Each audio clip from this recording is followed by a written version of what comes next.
Hello and welcome everyone to our next MTI Live, all about moving MedTech from product to purchase. So we're going to hear today end to end, all about really great advice for pricing, sales, and distribution strategies from three expert panelists that we have here.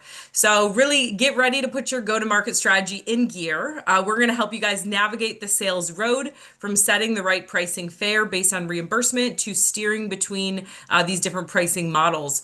We're going to cover how to keep your distribution plans on track, including spotting the right partners for your distribution, avoiding these contractual potholes, and ensuring your labeling, packaging, and compliance cargo arrives safely.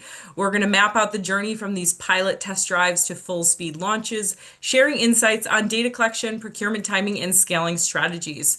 So, whether you're looking to accelerate surgeon adoption, switch lanes, or align your distribution vehicle for a smooth exit, we're going to keep your commercialization engine running strong without stalling here today. So, without further ado, I would like to start by introducing our incredible panelists that we have here today, starting with John Beam, who's a principal consultant at Beam Solutions LLC. Welcome, John. Thank you, Nicole, and hello, everyone. Honored to be on the panel along with Dan and John. A little bit about myself, 35 plus years in the medical device, medical supply arena, as well as broader healthcare. The last 4 years as an independent management consultant for a variety from small to mid-tier, typically private equity owned companies, helping them with a variety of things from product launches, distribution, integrations, acquisitions. Prior to that, spent 20 plus years with Cardinal Health and everything pretty much on their medical segment side. And then early in my career, spent time both in manufacturing and the technical aspects with the likes of Baxter Healthcare. So great to be here. Thanks for joining us, John. And as you can see, they've all matched today with their shirts and glasses. So I'm going to be very well coordinated for us here today. Next up, we've got two alumni that have been through our MedTech Innovator Accelerator program. So we'll start off with Dan Sands, who's the managing director at Factor 7 Medical and was the former CEO at AMB Surgical in our 2019 cohort. Welcome, Dan. Hi, thanks, Nicole. Hello, everybody. It's great to be here to share some background experience gained over 33 years. First 14 years of my career is in the orthopedic industry, involved at a startup at Paragon Medical, and quickly scaled. And I joined another company and started a company for them that grew quickly. So I had the startup bug early in my career and started a solo company, ran it for 10 years. And then in 2016, transitioned into consulting and advising early stage companies for another several years before starting Factor 7 after taking some fractional CEO roles and reliving the trials and tribulations of the startup. It can be very rewarding, but as you know, very challenging. So Factor 7 was basically created to provide expert resources fractionally to help companies scale, whether they're in the business formation, capital readiness stage, or through product development, regulatory quality, all the way through commercial launch and scale. So pretty comprehensive services, leveraging over 350 consultants nationwide and some globally that we can pull in and leverage as resources to help companies scale. Awesome. Thanks, Dan. Thanks for joining. And looking forward to hearing later more about some of those fractional services and how startups can benefit from that approach. If those of you in the cohort recognize Dan, he has been a judge at several of our pitch events this year. So you may have had him at your table. And last but not least, someone else also strong support in the ecosystem and was at our East Coast pitch event in Maryland this year, leading expert chats with our companies. So John Schindler, the CEO of Liquette Medical from our 2022 cohort. Welcome, John. Thanks, Nicole. I appreciate the opportunity to be here and hello to everybody in the audience. At Liquette here, we've built a cardiopulmonary catheter to personalize the way we treat pulmonary embolism, and very grateful to be a MTI cohort company in 2022. And so a shout out to all my crew of that year. I'm coming at this as a first-time founder, which I think is an interesting perspective that some of you may identify with. But also, I'm going to treat today from the lens of someone who's been in the corporate side of things, med device. My background was started off as a medical device sales guy way back in the day, went into management, then into business development, and then into strategic M&A for large cardiovascular companies. And we've commercialized well over a dozen products. And so this is something that's really near and dear to me. And I'll do my best to stay in my lane and contribute where I can see fit best. So thanks for having me, Nicole. Thanks, John. Love you keeping with the road theme puns here. We'll keep that going as we move along in this. And as you guys may notice, we have two Johns, so I might say JB, JS as we go through this, just to clarify. For those of you joining on LinkedIn, please, if you have any questions, drop those in the comments of the event. We love getting live questions. That is one of the huge benefits of doing these live. So if you think of things for any of these panelists, all of these panelists, drop that in. And our fabulous Gabby from our team is going to get me those off to the side. For cohort, again, as you guys have questions, feel free to start dropping those into the Q&A box, and we will tackle those at the end. But got wealth of knowledge here, so really excited to kick things off. So we're going to start talking about pricing and commercial strategy, as I know this is a huge topic of interest, especially for our current cohort this year. We'll be talking about distribution readiness, partner selection, and then all about packaging, logistics, and compliance. So how actually do you get your product into this box before it goes on the road? We'll talk about market entry, commercial pathways, and then different channels in strategic growth topic areas and some red flags to watch out for. So to kick things off, talking about pricing commercial strategy, John Schindler, I'd love to hear from you first. When companies know that what their likely reimbursement level is, what frameworks or methodologies should they use to set their actual product price? Yeah, I think it's first of all, it's super important to really get your pricing as close to where you want it to be early in the process. And so if you can understand the reimbursement, many products are DRG based on the reimbursement schedule, and so oftentimes the way we used to think about this was, that is a set group of money that the institution is going to get that's meant to cover everything that goes along with that specific procedure. And so you have to account for that. And so understanding your footprint relative to your competitors, understanding your innovation and the true value proposition that it brings to the market are some really important considerations. If you know that you have a not a Me Too product, but it really brings clinical significance and difference, well, then you can probably command a higher price as a result of that. But it still has to fit within that DRG. And so I would say that you can also look at this from a cost of goods sold perspective, right? Where you're analyzing the base cost of goods sold, and then you're factoring in, your premium if you know the margin you want to try and get to. And, classically speaking, from a strategic perspective, what we thought was a healthy product margin as a strategic and something that you should consider when you're thinking about acquisition is, anything that was in the 60 to 70% gross margin rate for us as a potential acquiring company was always considered a pretty good margin. And so if you can get your head wrapped around that when it relates to your pricing strategy, I think that's super helpful. And then the last thing I would say is super important to understand how the hospital is going to consider your device from a value analysis committee perspective. Big consideration there. If you're cost neutral or cost beneficial, that's obviously going to be a winning combination, right? If you can find a way or show the hospital a way that they are going to reduce their outlay or spend, you're going to have a better chance to get an invite to the table for a potential, trial or put it in the hands of the physicians for them to use it. And so I'll stop there and maybe step back and see if John or Dan want to add something as well. Yeah, thanks, John. A super helpful and comprehensive framework. Yeah, Dan would love to hear from you more about this and what specific data points in terms of clinical outcomes, workflow efficiency, competitors' pricing are really the most persuasive for justifying your price to these payers in the hospitals, as John was talking about. Yeah. Well, thank you. And good response, John. And I think it's a complex scenario sometimes, or it can be. And the more clinical evidence or case studies or KOL support that you can have and bring to the table in defense of your solution and the value that it creates. And it obviously needs to be aligned with that reimbursement and commercial strategy, having the right alignment there.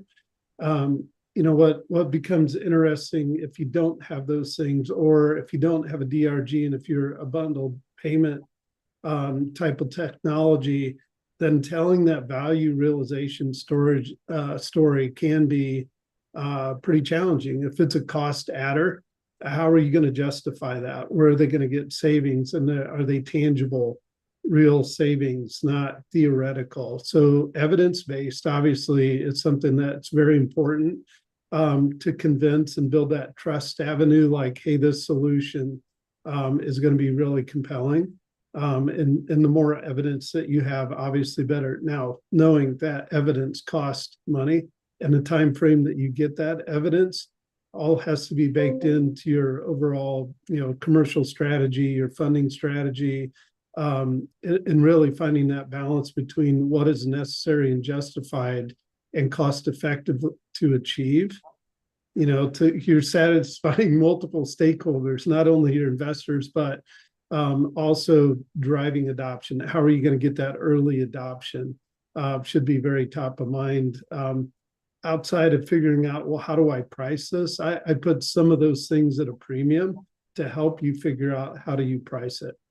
Yeah, thanks, Dan. And I'm curious, do either of you guys have a good example of data that you guys used when evaluating the pricing structure of a product, especially if it was premium pricing? How did you justify this? Yes, I can chime in here real quick. Obviously, one of the biggest concerns in the OR surgical environment is complications relative to infection. And once upon a time, we were commercializing a AV access solution, and a big part of the market there is very focused on infection. And so, to Dan's point, many of you are heading into your early commercial strategy now, and you're looking at your first in human trials, and you're thinking about what you want to do in terms of your endpoints. So your endpoints need to drive significant learnings that you can then turn into a cost economic value proposition at the end. And so if you can build into your endpoints, and more so in your IDE trials, if you're thinking about it that way, build into your endpoints things that can help drive that understanding. We were able to reduce infection by et cetera, et cetera, et cetera. And then that translates very easily to cost that can help drive your product in its commercial expression. So that's just one thing that came to mind for me. Oh, thanks, John Beam. You have something to add here too? No, I think Dan and John have covered it well. I think the one thing that I would add is make sure you're looking out to the future and what might impact your pricing. So where is that pressure going to come from? If you're taking on existing competition, how are they going to react? And are you prepared to react that way with your other partners in the channel, which could include a distributor, or how's that going to impact if you have a group purchasing contract? But also, everybody's facing tremendous pressure pretty much in all areas on costs, whether it's from the materials, the contract manufacturing fees, all the way through freight. Have you taken that into account if there's going to be continued pressure there along the way? So that would just be a few other things to consider. Nicole, I always like to look at what is the cost of the hospital provider to implement change. And sometimes if you take an objective view of that and look at not just your solution, but how does it affect all the stakeholders in that value delivery model, from even as far as how does it get delivered, how is it stored, where is it maintained if it's a product. It's just, I think sometimes our biggest competitor in this space are the health systems themselves, and their ability to implement technology efficiently. So it's upon us to make that process efficient, not only telling the story of value and how that's going to save them, but walking them through, is the solution easy to implement? Does it adapt into the current workflow? So the more dynamic that change implementation process is, or challenging, the more pushback and really further analysis is going to be needed. Is like, is this really justified? So I would just recommend keeping that in the back of your mind, because you have the payer to consider, the provider, the clinicians, the supply chain, and certainly C-suite admin, that are all collectively, through value analysis input, trying to make a decision: is this the best thing? And then you go to the next health system down the road, and guess what? It's a completely different scenario. So being really adaptive and aware of the dynamics is, that's just part of the game. Yeah, I'm really glad you brought that up, Dan. Our company's actually just completed the value coaching and worksheet part of the value program. And in this, hopefully they all analyze the hospital perspective, if the hospitals are a customer of theirs. And so glad you brought up really, also this cost to implement it. Obviously, there are all these value adds for your product, but if there's also a cost associated with it, is it going to make up for it, all of these other value drivers, cost savings in other areas? So how can you really demonstrate that on both sides? Like, you might need more staff to implement this. You might need additional capital equipment to implement this. And, ultimately, what is this cost savings in other areas in terms of, consumables and, patient stay, anesthesia, things like that. So glad you brought that up, Dan. John Beam had a great, comment about like looking toward the future as well. And so with this, Dan and JS, you guys both, have run startups yourselves and raised fundraising successfully. Most of our companies are actively fundraising. How do these pricing decisions really influence investor perception when they're looking at your product, and eventually how much revenue you're going to be bringing in because of this, especially for these companies that might be approaching a Series B round or maybe strategic partnerships? So John Schindler, we'll start with you on this one. Thanks, Nicole. You're throwing me right to the wolves there, aren't you? Right? So, yeah, I mean, I think, purposeful pricing and a strategy packed around that, from an investor's perspective, it's really, my impression has been that it's really largely driven around the gross margin that you can command on your product, because ultimately that's going to be one of the key drivers for a potential successful M&A. And the better that gross margin is, the better positioned you are. I think it was John earlier that mentioned you were talking about distribution and how that impacts some of the pricing relative to your device. And a lot of people may not understand that when it comes to a strategic, oftentimes we would do like a date before you marry kind of concept, and we would bring those devices in. Let's see if we can get some traction in that. And we're going to talk a little bit deeper about our, real go-to-market strategy and how you would lay something like that out soon. But so I won't go down that road, but your pricing, you need to understand that a distribution deal like that is going to be anywhere from 30 to 50% of your gross margin is going to be expressed in the underwritten value of that distribution deal. And so you have to understand that and plan for that. So I'll stop there. Great advice. Dan, what advice do you have on this? In terms of investor sentiment, interest, and I think what drives traction is a clear understanding of the reimbursement pathway and that value story that can drive adoption. Because in a competitive landscape, I mean, some of the investors that I interact with and have seen turn down deals was really, as the last project they were burnt by leaves a scar. There's scar tissue, and like, okay, what are the biggest elements that, if it's the regulatory pathway, explaining that is a given, to have a clear understanding of that, because we all know the impact if you miss that, the cost, added cost, so maybe additional investment, delays, etc. But ultimately, if you can't drive adoption, and that's based on your understanding of the pricing, the competitive landscape, etc., that is a huge risk for investors. And ultimately, it's how are you going to get to an exit or such a rapid increase in revenue and value. And certainly the margin play is going to be very important in the overall desirability of your solution to strategics and downstream investors that are going to come on with follow-on rounds. So it's, I think, more and more important. Probably one of the leading indicators in due diligence is where is this priced and how are they going to get adoption? And if you can tell that story correctly with evidence, you're going to up your odds of closing investment. Great. Yeah. Good for companies to know, especially super early stage. I think maybe they don't need to consider pricing yet, but ultimately long term, this is what's going to drive up your valuation, is how much revenue you're going to bring in. So glad you brought that up. Want to shift a little now to talking about distribution readiness and selecting partners during this distribution process. So I'd like to hear from you, John Schindler, about how can startups effectively execute an early commercial strategy, especially when they're close to launching their product, maybe not quite there yet. Can they leverage early trials at hospitals to help them set up the success down the road?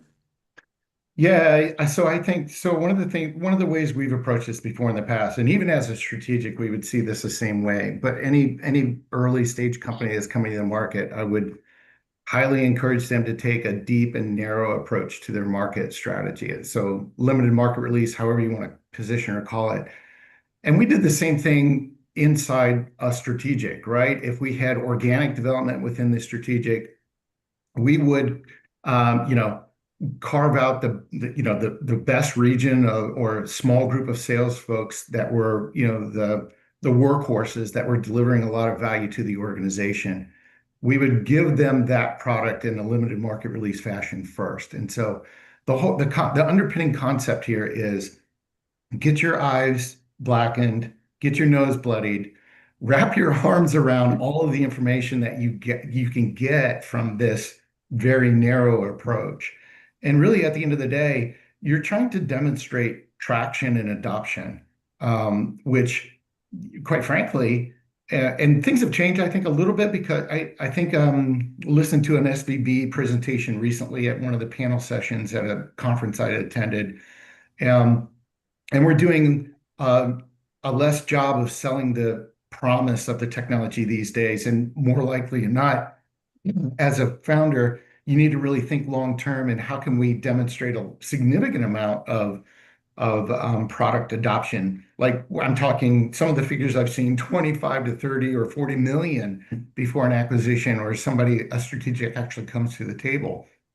And so I think it's super important to approach the market with a deep and narrow strategy, get as much user experience and adoption, wrap your head around that messaging, understand everything you can learn. And there's just so much that we could talk about here relative to this, but maybe I'll stop there and let Dan and John weigh in.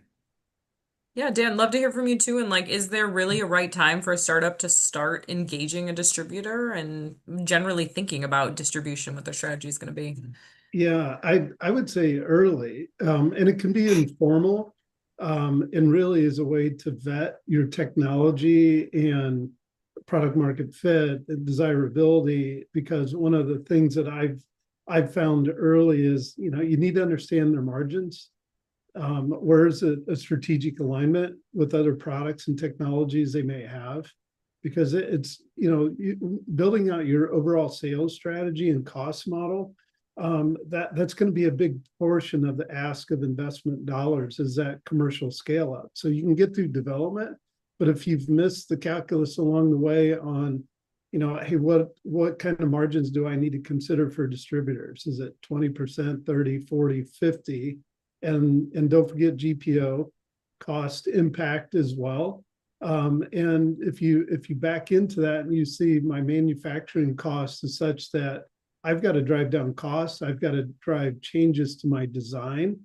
It's a financial equation that has to be aligned early, because if you miss that, you could underscore or miss forecast how much capital you're really going to need. And investors in due diligence really spend a fair amount of time on this particular topic, because if you miss it and that run rate is shortened, then you got to go ask for a bridge round, or worst case scenario, I've got to do a down round because I miscalculated, the true cost of commercializing the technology. Distribution's a key point, and or if I'm going to build out a 1099 arrangement with independent reps, or if I'm going to build out partially a hybrid approach with some direct resources, that whole equation of what is it going to cost to execute are really important. So again, I stress the importance of start early. And it's just another vetting point to give confirmation about your technology, because if distributors in particular, if they see a way to make money, and the reps in the field see a way to make more money, that is going to be a driving factor for adoption. Because if they frankly can't see a way to make additional money among all the other things they're out selling, it's going to fall to the bottom of the list, and that's the last thing you want. No, great advice. Start early, and even if it's just an informational conversation, I'm glad to hear that they're happy to start building that relationship. So ultimately, they can make money as well. John Beam, would love to hear from you on this as well. And like on the flip side, what do distributors look for when they're evaluating a new startup's product? And what do you think is the right time to start those conversations? Sure. Well, I'll tag right on what Dan said. Those of us that live in the Chicago area, early and often, that might have been more for voting, but so never too early and never probably too frequent with the distributor to make contact. But I think from a distributor perspective, they look for a lot of things, right? And the number of distributors in the US market has really shrunk down. And if you're talking about medical devices and medical supplies, you really have, there's a big three that controls probably 90+% of the market. You do still have specialty distributors. So I think it really comes back to some things John and Dan have already said is what's your compelling value proposition? And how attractive is that not only to the customer, but also to the distributor? And then I don't think there's one answer fits all, right? It's going to be an element of a clinical, driver in that value, but it's also going to be, are you carving out a new space? What do those margins look like? What does that growth potential look like to just get initial attention from the distributor? Because they do receive a lot of inquiries and a lot of offers. I would go to if you're creating pull already in the potential market, either from thought leaders, you've touched base with GPO folks, you've touched base with influence leaders at large hospital systems, that will find its way back to the distributors. And the distributors don't ever like to be like, oh, wow, we took a pass on that. And now they're exclusive with somebody. But I think other things that they're going to evaluate and what's the right timing is what kind of product and promotional support are you going to offer? Distributors have cut back a lot on that. They have put a lot of their horsepower more into supply chain efficiencies and things. Their sales forces probably aren't as large and aren't as deep and as knowledgeable as they used to be. So somebody coming with a new product or technology is going to have to, either have a ready-made that the distribution rep can pretty much pick up and running, but what kind of training, what kind of support, within that. And I think the final thing that distributors often consider is, what risks do you have for making this successful? Whether it's competitive reaction, do you have an adequate supply chain? And what are your contingencies when things go wrong? Because if the distributor brings it on and goes to bat with you with their large customers and the GPOs, and then there's issues, quality, supply, regulatory, whatever it is, then that relationship with the distributor is going to get very, difficult. That very comprehensive advice. Thanks, John. John Shenley, you want to add something to this too? I do, yeah. When it's not untypical to approach like a big strategic, like in the cardiovascular space, if you were to approach like Medtronic or Boston Scientific or something like that for an in-house distribution. I think it's super important as a young forming company that's first approaching the market. If that's the strategy that you want to take, you have to be very, very careful about how you underwrite that deal, but also how you control the narrative too. Because I can tell you, after having written many of those distribution agreements on the other side of the table, the ones that I've seen fail are the ones where the founder was not intimately involved or their team was not intimately involved beyond the initial launch, right? So if you think about how a big company is going to integrate that technology into their sales force, they're going to onboard, you're going to educate them, and they're going to pick a strategic opportunity in their calendar, typically the national sales meeting, to do a big launch and then roll it out to the larger group at large. And so between your distribution agreement and that ultimate rollout, as a strategic, oftentimes we would do this limited market release that what I was describing earlier. And the whole point of that is to understand everything you can understand about how it behaves in the physician's hands. What do we not know about the product? What do we know about our pricing strategy? What do we know about, the cost economics that we could also build in around the story? The talk track just for the sales reps. And so nobody is going to know your product better than you. And so you've got to commandeer that process and be intimately involved. And so, Dan had just mentioned, or it was John that just mentioned support. If you don't have strong support in the field, this is also the value of doing it in a small way first, right? You're a small team as a startup, and so you don't want to spread your product out for distribution across the entire nation.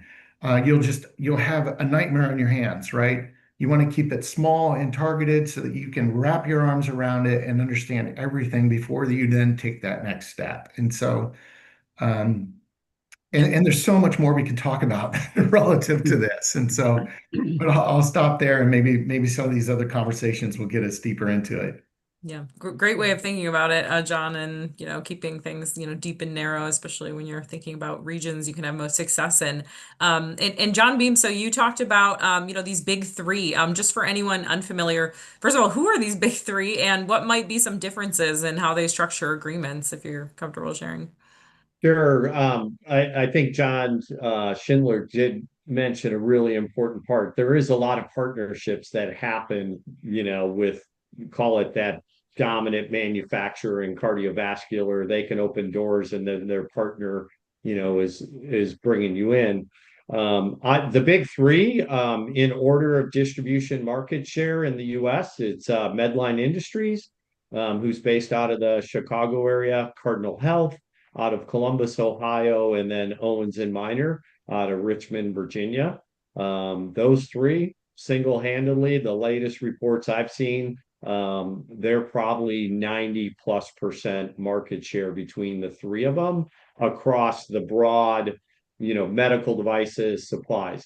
You certainly do have other regional players. You have specialty distributors that are going to be probably better suited to an initial entry point, as John said. But then as you're thinking about getting any kind of broad coverage and scale, you then probably have to have one of the big three to help you. So as you get into your thinking about your distribution agreements, make sure you don't get too narrow with that specialty distributor. Or if it's a Medtronic, like example, and there could be many people like that, what's their relationship with one or all of the big three, and can you ride kind of their tail to get a position with one of those three? Oh, it's great advice, especially as our companies are talking to strategics. All of our early stage companies have a strategic mentor. So for you guys listening, ask your mentor if you haven't yet, which distributors they work with, especially of those big three, Medline, Cardinal Health, and Owens. So awesome. Would love to hear from you, John, too. What contract terms these startups should, be aware of when they're trying to negotiate with these distributors. So exclusivity, different territory rights, like we might talked about, termination clauses as well. How do these all factor into it, and what should they negotiate the most carefully? Yeah, and I think the three you mentioned, Nicole, are probably some of the more common, more obvious ones. Like, so definitely don't overlook those. Think about those carefully. I think John and Dan have already mentioned some things on exclusivity. And that might sound simple, but people tend to have different definitions, especially when you're talking regions or markets. Be very clear, and make sure you both agree on that. I think other things, if I'm in the startup's perspective, because knowing what the distributor is going to be looking for, is first and foremost, what's your supply chain look like? And then how are you going to put some things in the contract about that, whether it's minimum order quantities, distributors' responsibilities relative to lot number, expiration date, now you get into, do you have a good, thorough quality plan that can be part of the distribution agreement that describes clear responsibilities for returns, recalls, any kind of regulatory actions? Those are the things that keep distributors up at night. If they're going to get pulled into a really messy situation, whether it's supply or regulatory. And I can tell you from their perspective, they're going to look for you to bear most, if not all, those costs. If there is, that type of thing, if you need to drop ship product, you're having supply chain. So make sure those are all clear. On the flip side, what is that distributor doing for you? And make sure it's very clear. Is it measurable?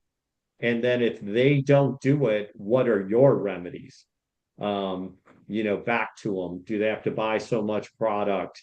Things like that. And certainly pricing, that needs to be very clear. And if there's GPO contracts involved, is there a specific product contract versus the distribution agreement? People are often get confused on how the hospital market works. There's often both.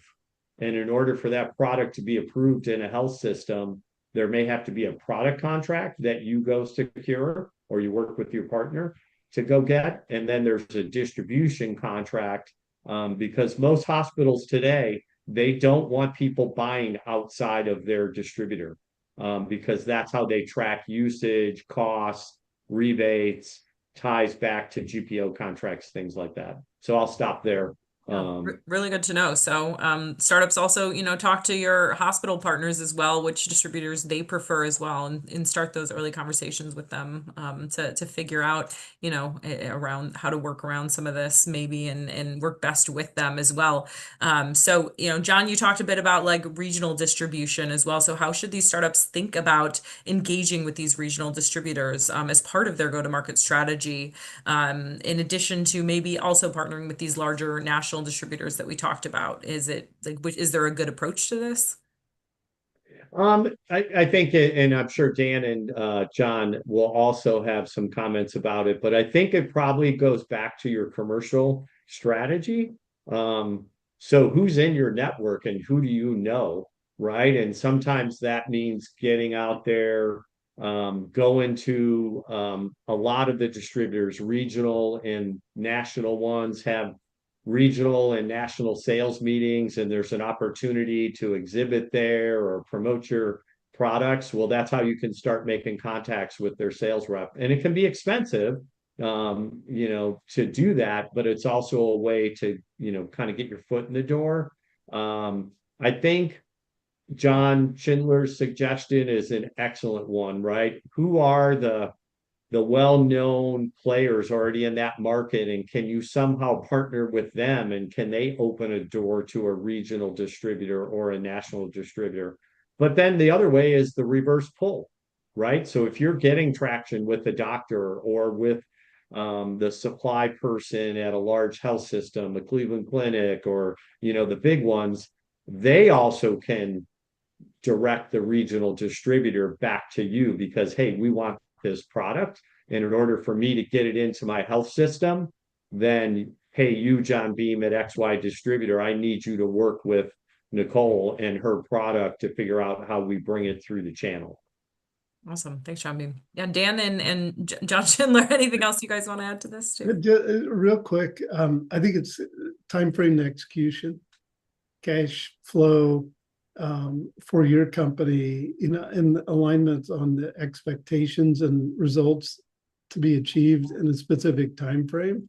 To me, are paramount when you're looking at the size of a distributor. Sometimes the largers don't move as fast as smaller regional players. So that focus and sensitivity to get adoption and data points that can drive it and expand further adoption downstream would be, a priority, because again, it costs time and money and a significant amount of effort to develop these relationships. So choose wisely. And it's, again, return on your time, return on investment to get to that cash flow that's going to be sustainable. Because if it's not sustainable for you, it's not going to be sustainable for that distributor. I was on a call this morning with the sales leader of a company we're helping, aligned with a strategic. And that strategic, we have new leads coming in, and that strategic is saying, no, we need to wait on those deployments in our satellite locations. And so they're not giving any time frame for when their initial pilot is going to be completed. So, that could be a significant delay in revenue that could be realized now. But that strategic or distributor, however it's involved, just, again, make sure you clearly understand expectations on that pilot or initial deployments of when they are agreeable to open up to a broader expansion. So, because it's really easy to say, oh, I've got this deal done, our sales are going to start, compounding. But the reality is it is still a meticulous process to get that adoption. Yeah, thanks, Dan. It's super helpful. John Schindler. Yeah, I mean, I would add to the fray here a little bit about this whole concept.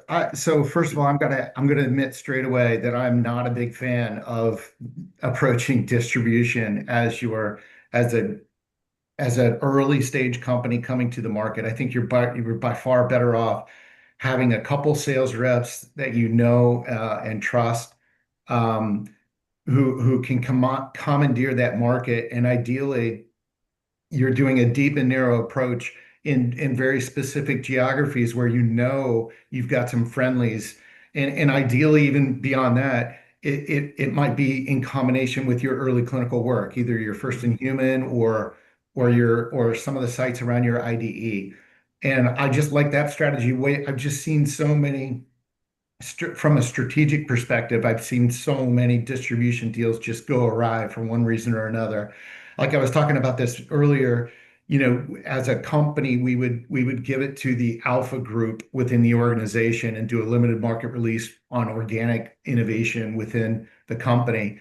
And the downside to that is if those really strong reps are seen as the leaders within the organization, and if they don't adopt the technology and it doesn't work out well, it's going to be very hard to get adoption across the rest of the United States.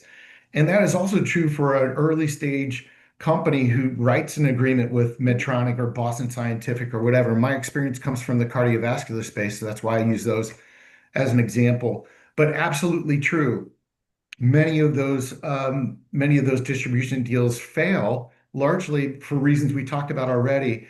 You're not wrapping your hands. You lose control over your ability to actually educate, to be in the field, to be at the bedside with the physicians when those first few cases are done, which I think is super, super important, right? And so if you can't control that narrative, if you've lost the ability to control that narrative, it's going to be very hard for you to convince the strategic to acquire. And so build in some escape clauses in the language within those contracts early so that you can, hey, if things aren't going the way you planned or the way you envision them, you can pull the technology back quickly and make another decision to do something else. And John was talking about this earlier about, the understanding how inventory impacts these organizations too, because multiple times in my experience, we've been left with competitive situations where the company's pulled back And we have all this inventory that we're sitting on because we purchased it. And now we're in direct competition with that company in the space. And so not ideal. And so there's a lot of things that you have to be very just careful about when you enter these agreements. Yeah, very good perspective on, having the focused sales reps in contrast to distributors. Dan, do you have more thoughts on this as well, or?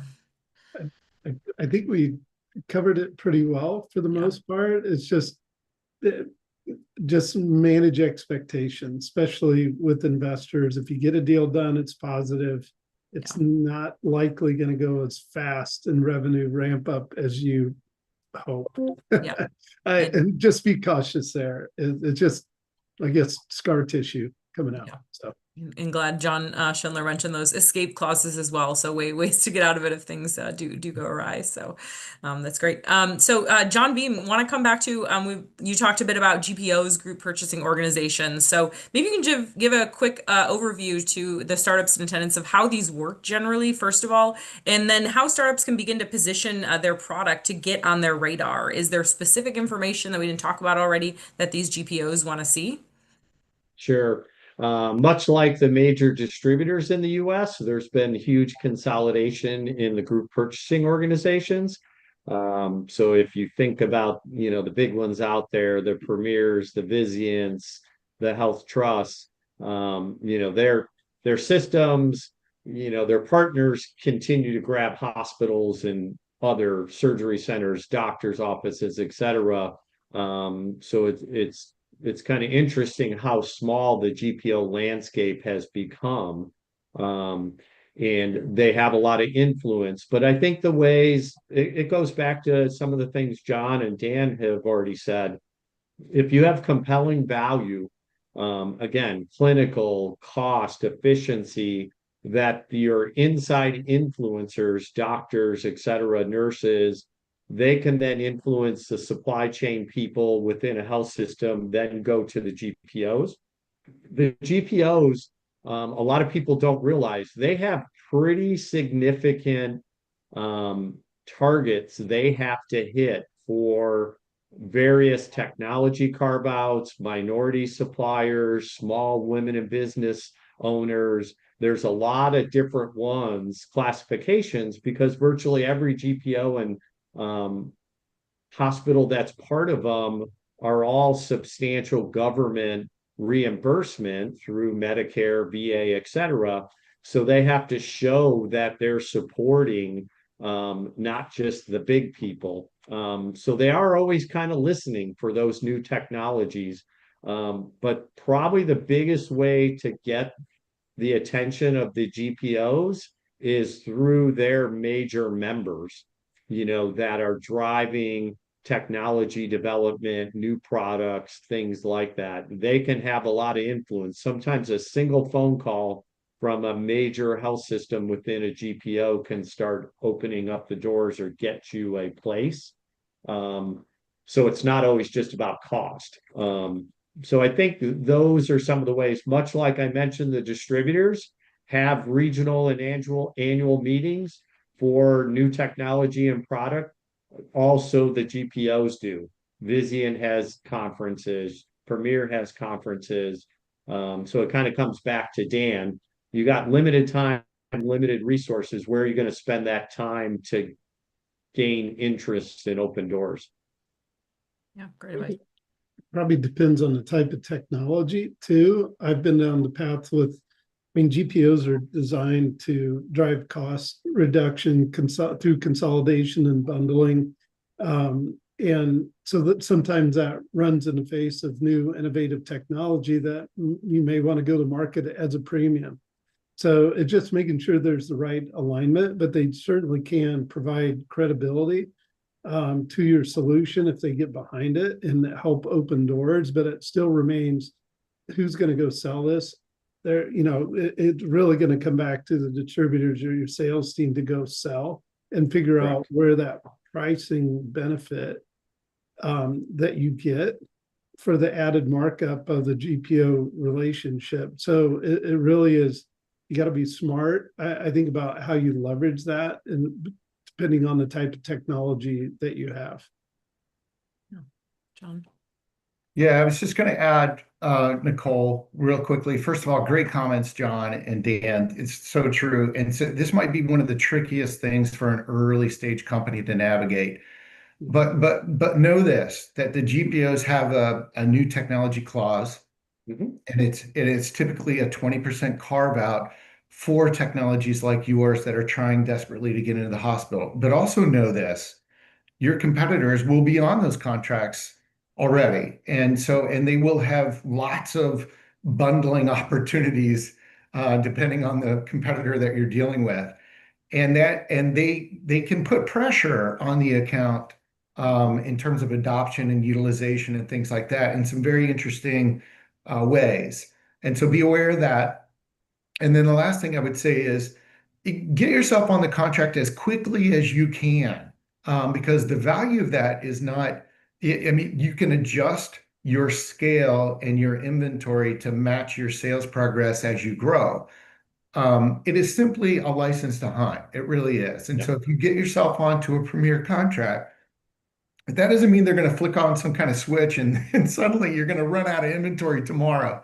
That's not what happens. We all wish it would, but that's not what happens. And so just keep that in mind as well.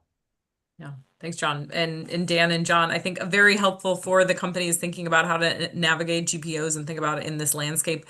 We've got about 10 minutes left in the live portion here. So we talked about pricing strategies, building relationships, types of distributors. Want to talk about, also the product side of things in terms of packaging, logistics, compliance when it comes to distribution as well. And again, for those of you joining on LinkedIn, if you guys have any questions, please put those in the comments of the event. We will get those on the side and be sure to tackle those during this live portion here. But first of all, John, we would love to hear from you. Who really should own the final product release and acceptance for sale when multiple parties are involved, especially if you have a CMO, sterilizer, and now the distributor as well. Yeah, I'm going to keep this pretty simple. It's whoever owns the regulatory pathway. At the end of the day, if there's an issue with product release, it's going to come back to who owns that. And most of the time, it's whoever is, getting the approval from FDA. That may be, the designer, it may be the CMO. But it often goes back there. Distributors rarely are going to take that on. They will stay away from that. They will say, hey, once it's ready for order and it comes in my doors, it already has to be released. I also don't find many sterilizers, if they're a true third-party sterilizer, the big ones like Sterigenics and Steris, they're only going to take the release portion of sterility, not the final product release. It's still going to go back up to the regulatory pathway owner. Great, thank you. And a lot of our startups are developing products that involve, absorbable polymers, proteins, things like that. Maybe they're temperature sensitive, or maybe they even have hazardous components to them, electrical components, batteries, things that need to be handled in a certain way. How do these requirements change those packaging, storage, and distribution planning that goes into it? How should you go about thinking about this and planning?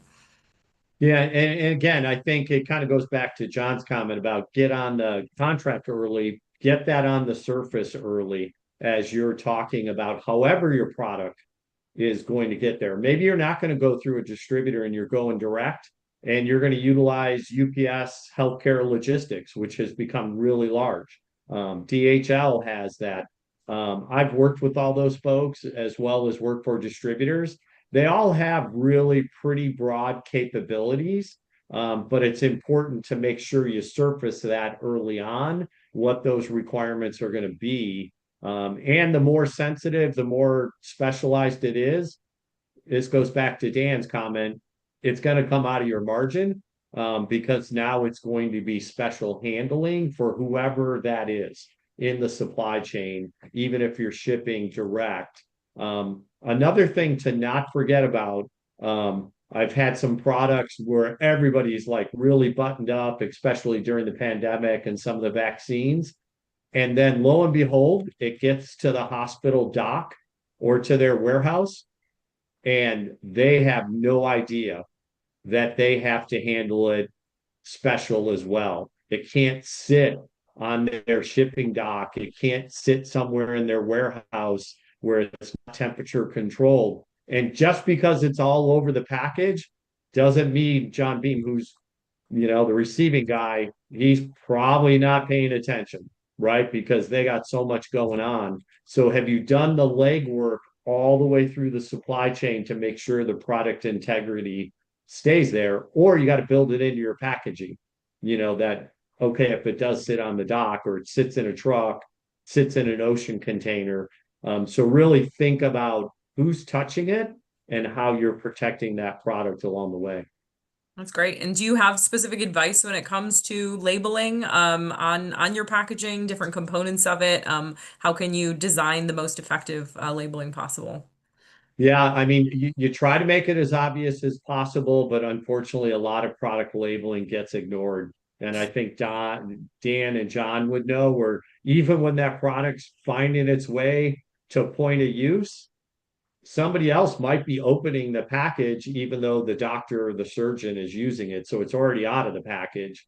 The more you can help take advantage of automation wherever possible, knowing what barcode regulations are, healthcare now finally several years ago got on the bandwagon, with their multiple information on their barcodes, which can indicate things, but just try to be obvious.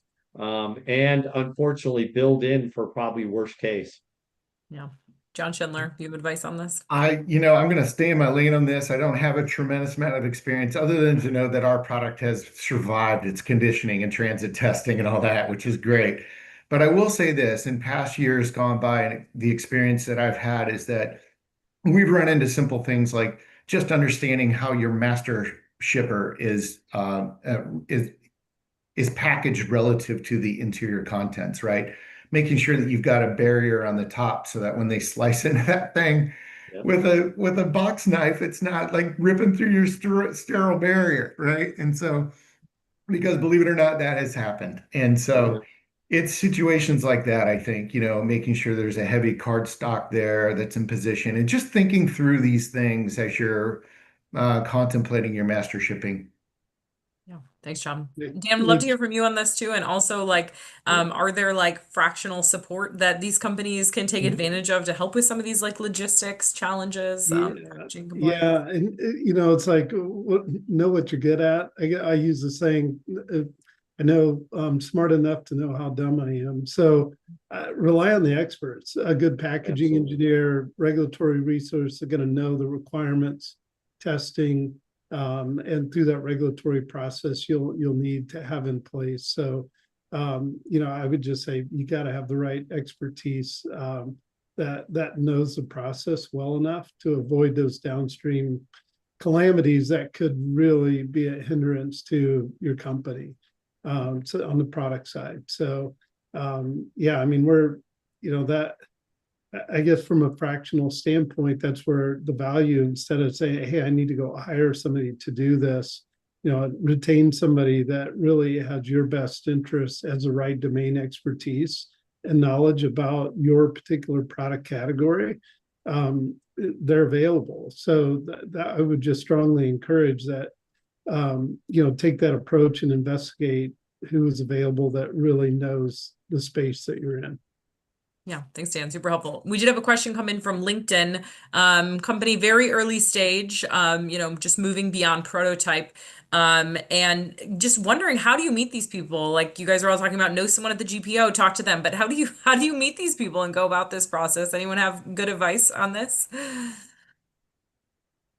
It's all about network. And if you don't have those inroads, that takes a lot of work to find. So and again, not to be obvious, what we do is literally having 20, 30 plus year veterans that know people at these organizations that can open up doors and make introductions to decision makers or influencers along the way.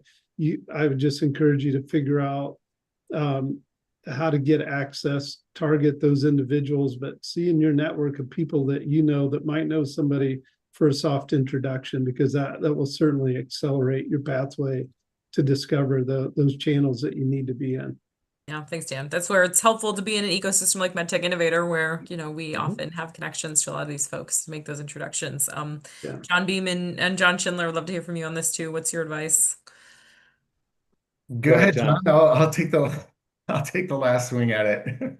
Okay. Well, Dan, I'm going to beat the drum here. Network, things like this. You can use LinkedIn. There's industry associations often, for specific areas of, medical devices. There's broad ones. There's conferences, things like that. Again, it's time. But if you find yourself in a startup mode and you have extra time, you're probably thinking, I know that's an oxymoron, but think about, oh, okay, did I reach out to somebody? Like, did I ask somebody today? Sometimes I'm shocked. It could be one of your own neighbors that you just, oh, they know somebody or that type of thing. You probably can't ever stop networking as a way to open those doors. Yeah, and glad you mentioned LinkedIn outreach, because that's actually how I met you, John Beam, was a cold LinkedIn message after Yep. looking at your background for this. So thank you for responding. And for startups, these folks in this ecosystem love helping you guys. They love seeing new innovation. So don't be afraid to reach out to someone, even if it's completely cold. You never know Yeah, what they and need to. somebody did that multiple times for me over and over in my career. They opened a door for me or they reached out, for me. Awesome. Thank you. John Schindler, yeah. Yeah, I would just kick in here and say that, listen, it sounds like the caller or the questioner is a very early stage, right? And so you probably haven't even reached MVP yet. And so if that's the case, you're still very much in discovery, right? And um, you should be engaging clinicians and doctors and nurses and staff at the hospitals, et cetera. Well, you might not be aware, but GPOs have sales forces, and Yep. those salespeople call on those procurement people at the hospitals, and there's you simply can ask them, and they will give you their entire Rolodex for anybody that you want to discover or find. Whether it's Premier or Vizient or MedAssets or whoever it is. And the other always an easy opportunity is to call the actual company itself and ask who your local sales rep is. And that is a super simple way to get in front of that individual and have a discussion. And then the last thing I would say is that these folks are they're driven by connections as well. And so if you can offer to bring some kind of value to the individual in exchange for your help, that's always beneficial to get them to the table for a conversation. Yeah, great advice to just give them a call and ask about, regional reps, because their business is customer service effectively and maintaining relationships. So hopefully they will Yeah, they're want trying to to grow their continue doing membership, that. aren't they? Yeah. Right. Exactly. Awesome. So I want to end with just a couple questions talking about, looking forward toward M&A and how some of these discussions we've had today and the decisions you make as a result from it could influence potential M&A activity. So Dan, maybe we'll hear from you first on this, but like, how do different distribution partnership structures, we talked about direct sales versus distributors, strategic partnerships, GPOs, impact acquisition attractiveness and exit value? And what are some key things to look for to ensure a good fit and alignment of interest down the road?